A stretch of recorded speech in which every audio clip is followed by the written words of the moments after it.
Hello everyone, and welcome back to a very special Orktober celebration here at Dashing Swordsman. Today we're painting up this super fun kit bash project of an Ork walker tank. This was a really fun model to build, no instruction constraints, just total freedom of playing with bits and seeing what looked good. I also saw a video a while ago where someone had painted a model using just a sponge, and I thought this would be a perfect model to try that on. So this model started as a toy M4 Sherman tank that I had gotten from somewhere. I actually don't remember how long it's been sitting in my box of possibilities, but then when I saw these cool Ork 3D print models from StationForge, I decided that they would make some perfect characters to have looted and modified a tank from some alien battlefield. I decided to give the tank an officer-looking commander, and then 2 Gretchen crew to make it look good but not too busy. And after that, it was just a matter of picking out some fun bits from the bits box and adding some extra guns, armor plating, exhaust pipes, and whatever other gubbins I found that looked fun.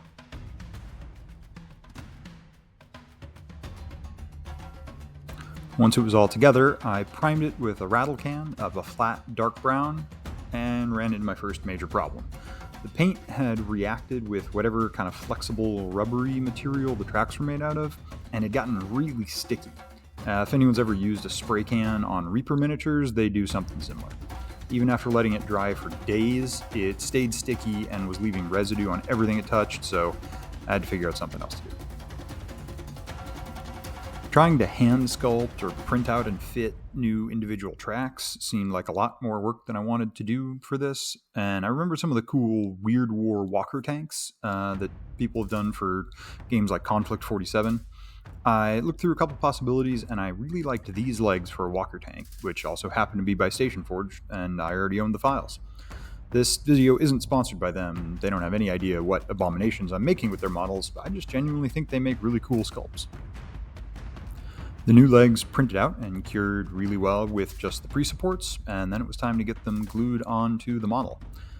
This was probably the most difficult part, getting several good points of contact for the glue bonding, while trying to get the legs to be at the same level to make ground contact. I found out that Superglue Accelerator is really your friend in this kind of situation.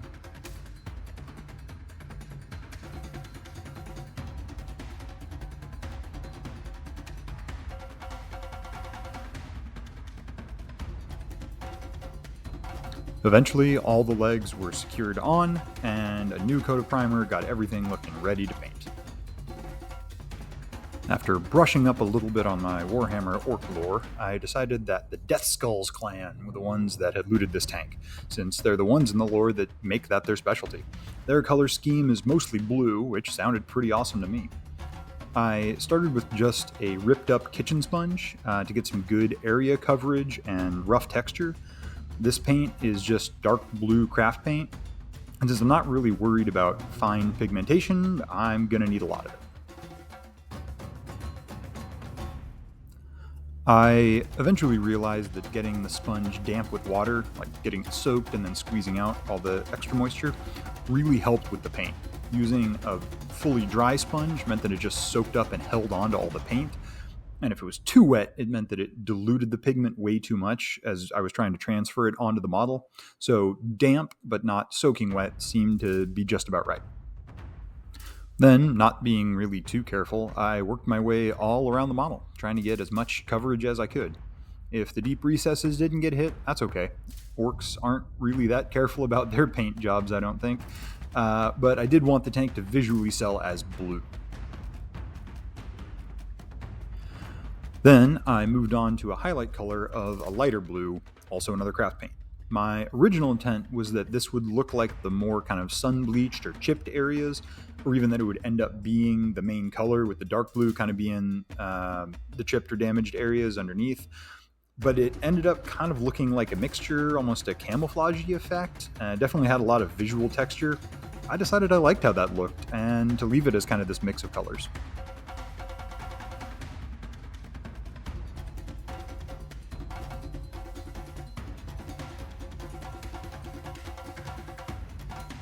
With the main body of the tank done, I then moved on to the details.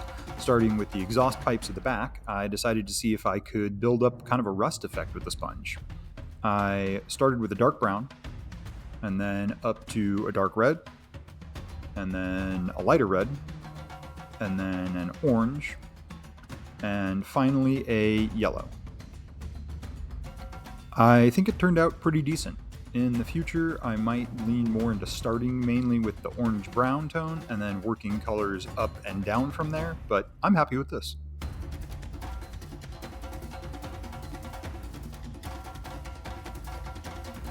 Next, I did the skin of the crew, starting with a dark green, and then some highlights with a lighter green.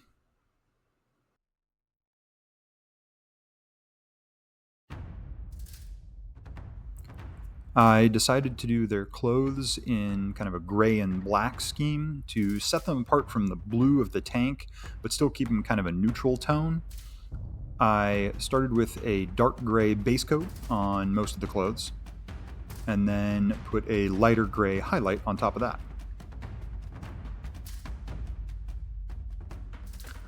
Just for some variety, I did other parts of the clothes in a base coat of black, and then worked up with some successive dry brushing to also give it a little bit of texture.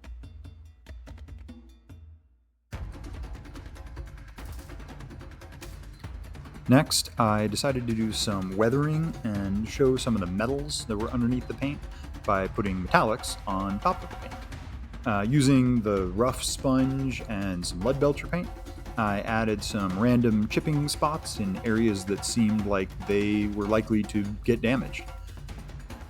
I also hit one of the bits that I'd stuck on there kind of heavily, just for some variety in materials. And then I also painted the bomb that was being held by the front prop.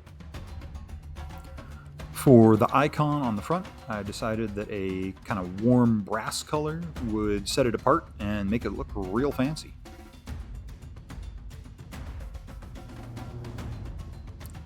For the skulls, I started with a base coat of an ivory, and then did a coat of contrast paint, Skeleton Horde, and then hit it with a highlight dry brush with the back to ivory again to get that really light color. Next, I painted the crates with a base coat of a mid-brown. I then tried to add some quick texture to the wood with some streaky, rough strokes with an old brush, putting a lighter brown on top of it. I think it turned out all right.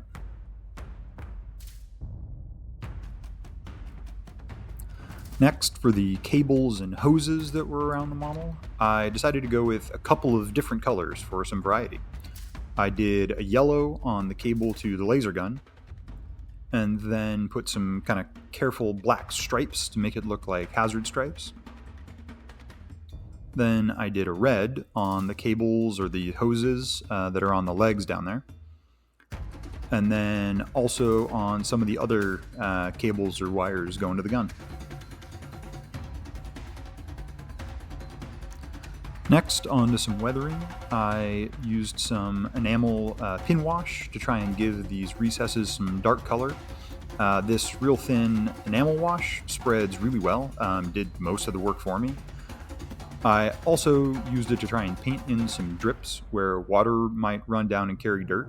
If you didn't have this particular enamel wash, that's fine. I think a thinned down dark brown paint would also work really well. And then on to some of the details on the crew models. Starting with the eyes, I gave them a careful coat of white, and then a tiny dot for the pupil. Then some ivory for the teeth, a quick touch of brass for the badge on the commander's cap, and then a quick red danger tip for the bomb in the front Grot's hand. Not that he cares about the danger. Let's take a quick look at the painting so far before we move on to some decals. Now, I've stuck on a variety of Orky decals. I try to get some fun symbols in there, some cool designs, these cool tusk-looking things on the front. I also tried some freehand of the Death Skull symbol on the turret. If you're ever going to practice freehand and aren't real confident with it like me, orc symbols are a great way. The orcs aren't careful either. I decided to give it some fun orky script too, showing the direction that it busts holes in walls.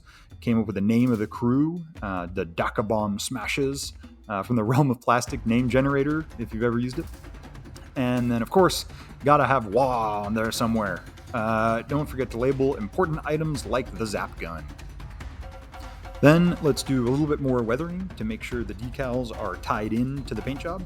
Going back to the original blue, I carefully sponged on some dots on and around the decals to make it look like it's chipped away a little bit and that the underlayer is showing through. Definitely don't want to overdo it here, better to go too light and then decide to add more if you want.